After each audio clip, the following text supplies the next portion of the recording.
Allô. Je suis désolé, je n'ai pas tout suivi, mais apparemment, le problème, c'est les États-Unis, si j'ai bien compris. C'est-à-dire que quand les Cubains, ils veulent faire du commerce avec les États-Unis, ben, ils ne peuvent pas.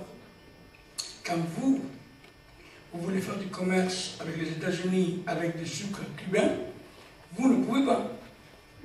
C'est plus ou moins ça, l'histoire. Hein? Donc, le problème, c'est les États-Unis, si j'ai bien compris. L'axe, ce n'est pas Cuba, c'est les États-Unis. C'est bien cela? Oui, j'attends votre question. Oui, ma question... Oui. D'accord.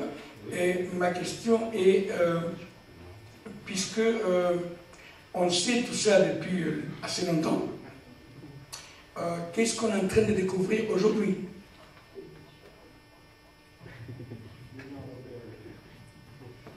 J'ai pas compris. Vous voulez dire Puisqu'on sait depuis longtemps que le problème c'est les États-Unis, qu'est-ce qu'il y a de nouveau que vous venez nous apprendre aujourd'hui?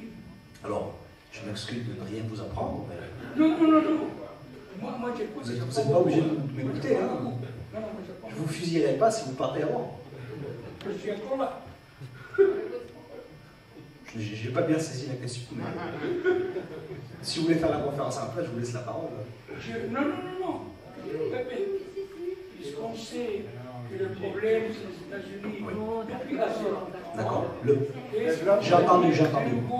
Alors, j'ai pas de diplôme en communication, mais une chose que l'on m'a appris, c'est que le on en communication n'existe pas. Le je existe. Le on et le nous n'existent pas. Je ne sais pas si vous avez été élu par l'Assemblée, par la salle pour prendre la parole.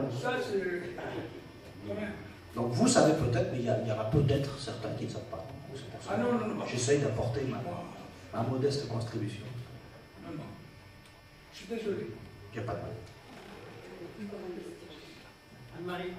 Je change un peu de champ, mais les médias nous ont largement fait part des heureux changements qui allaient se passer sur le plan économique, sur le niveau de vie des Cubains, sur leur droit à accéder à toutes sortes de biens de consommation.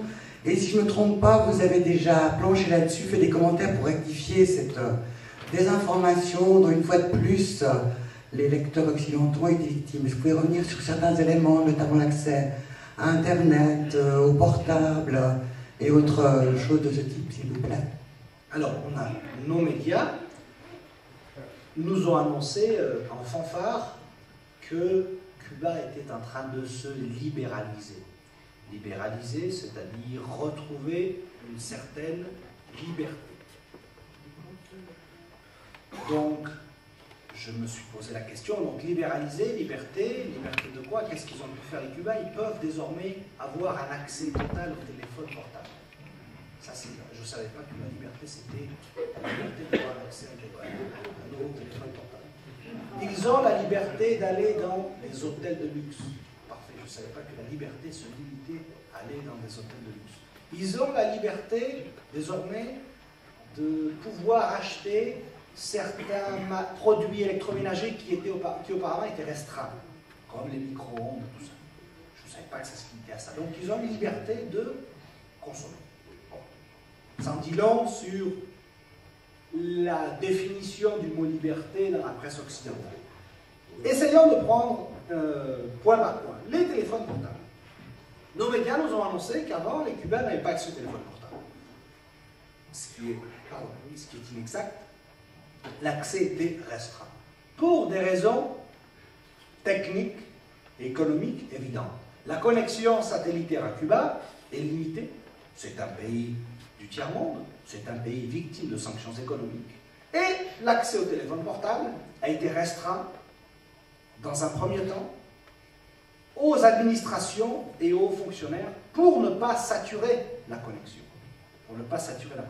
Désormais, la situation économique à Cuba s'est améliorée et on est en train de massifier l'accès au téléphone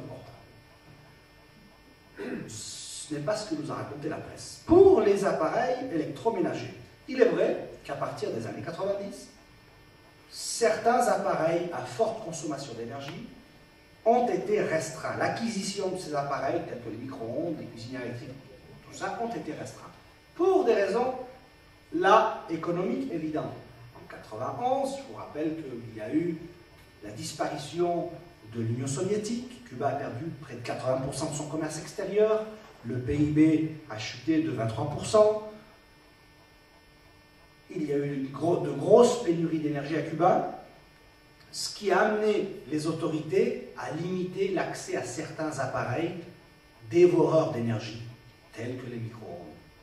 Tout simplement, alors, cette initiative était inévitable, parce que sinon, le système électrique aurait été en faillite.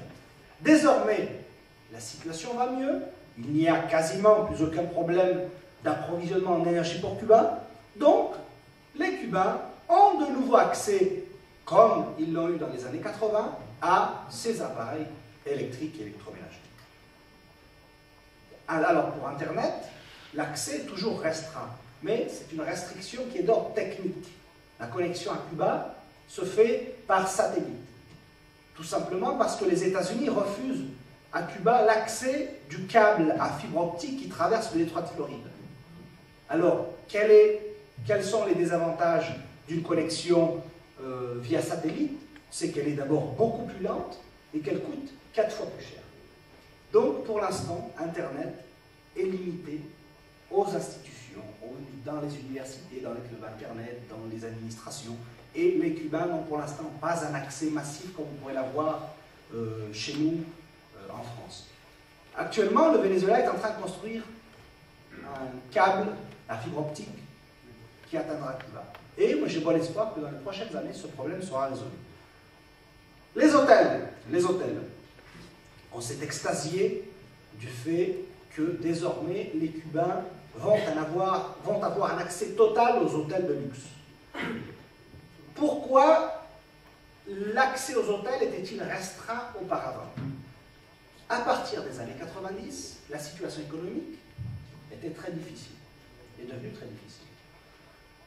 Et avec l'émergence du tourisme et les difficultés quotidiennes, est apparu un phénomène social qui est la prostitution. Pour lutter contre ce phénomène social, les autorités cubaines ont décidé de limiter, de restreindre l'accès aux hôtels de luxe. Grâce au travail, à la labeur des travailleurs sociaux, grâce à l'amélioration de la situation économique, ce phénomène social, s'il n'a pas encore totalement disparu, a été restreint et résorbé. Et désormais, les Cubains ont un accès à ces hôtels. C'était la première explication. La seconde explication est d'ordre économique. Avec l'essor du tourisme à Cuba, les infrastructures touristiques n'ont pas suivi. C'est-à-dire qu'il y avait un manque de chambres d'hôtel par rapport à la demande. Et en partant d'une logique purement économique, les autorités cubaines ont décidé de privilégier l'accès de ces hôtels aux touristes. Tout simplement en se disant que si un touriste, s'il n'en satisfait pas les besoins de villégiature d'un touriste étranger, il ira dépenser son argent ailleurs. Par contre, si l'on empêche, ou si l'on ne satisfait pas les besoins de la petite catégorie de Cubains qui pouvaient se permettre de se payer une nuit d'hôtel, elle n'ira pas dépenser son argent ailleurs, mais elle le dépensera dans d'autres secteurs et ça restera dans l'économie